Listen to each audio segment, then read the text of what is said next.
And Dix, I want to ask you this. Dix just said that there weren't enough white men in the Gold Coast. Would your point of view be that believing in separateness, you've kept yourself so separated from the white men in the Gold Coast that maybe your standard of living has... No, ma'am. We were just keeping, side by side with them. I tell you at first that if you come to the Gold Coast, through the contact with the whites, we have been able to develop. We can never develop on our own. That's the point.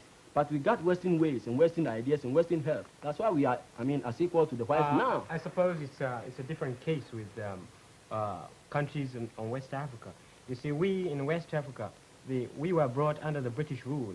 But you can't compare that with the Union of South Africa because the white went there to live and not to bring these people to a higher standard of living and to educate them and bring and allow them to realize the full significance of civilization. The Africans, are the citizens. If they are citizens, why deny them these rights? We're not denying them the rights. Let me ask Mohamedou another question. You said at the beginning that you were Mohammedan, that Nini was Christian, that you had some prejudices against Christians. Yeah. Let me ask you a fairly frank question. Do you have any sense that Nini from the Gold Coast is less purely African than you are? Yeah, I often feel that. Why? You see, we in Nigeria, and now part of Nigeria, northern Nigeria, we often feel that Africa is for Muslims, not for Christians. It's meant for Muslims. And our social life is entirely different from the Western ways. We are totally opposed to it because it sort of try to disassociate our religious principles. We were talking a moment ago about discrimination between white and black. Suppose Nini comes to visit you in Nigeria. Would he be discriminated against in any way? I suppose so, simply because, for one reason. You see, we eat in a bowl. We in my home, we put a big bowl down, and you have about 3 or 4 people putting their hands all at the same time into the bowl. There is an element of competition. And you see, we don't allow Christians to interfere. We don't allow Christians to put their hands inside. You see, it's one of our religious doctrines. We don't allow, we're not supposed to eat with Christians in the same bowl unless we're obligated to. And so that's one of the things which we will... On this question of religion, I'd like to ask you one more thing. I've heard it said recently that Islam is gaining rapidly in Africa and Christian influence is declining. Is that true?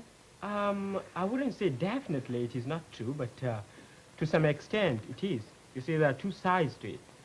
We have the Ahmadiyya movement in Nigeria. They come from Pakistan, and I think it originated about 1885. I don't know. I wonder if Nini would agree with you that Christianity is on the way. I disagree with him.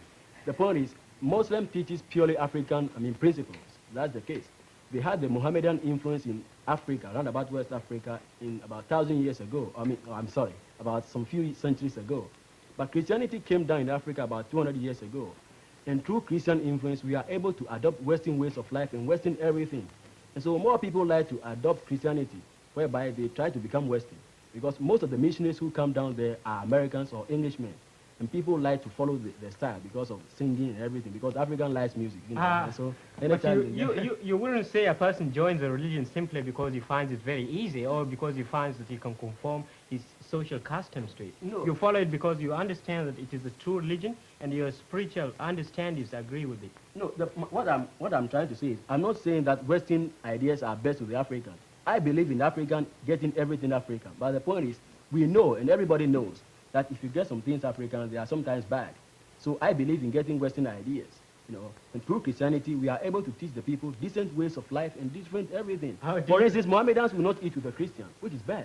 It doesn't bring peace to the world. But through Christianity, we are able to teach pure love and love for everything. But so more Africans like... Haven't you heard me? I said, if you of Christianity, there are Orthodox Christians who don't allow to mix with Mohammedans. For example, I belong to a real Orthodox Christian religion known as the Copts, and there it says that its origin, of course, from Judaism also. It says that the animal must be properly slaughtered before you eat it, and if a Mohammedan has already slaughtered a sheep or a cow, for example, I will not eat with him. I'm sure there are infinite prejudices in your country alone between Amharas and Hebrews and Arabs. You do say your origin is Hebrew, do you not? And most of the Ethiopians are. We could talk for ages on that, but there's another question I want very much to ask all of you. That is, what had you heard about race problems in America before you came? Is our problem greater or less than you thought? I thought it was greater before I came. I mean, because of the nationalistic feelings in the Gold Coast, everybody is prejudiced against the whites because we want to get the best positions in the government. Apparently we have it though, but I mean, in the olden days, we wanted to get them. And so we were always constant on the point to listen to some of these things which happen in America. About 70% of the news about America are concerned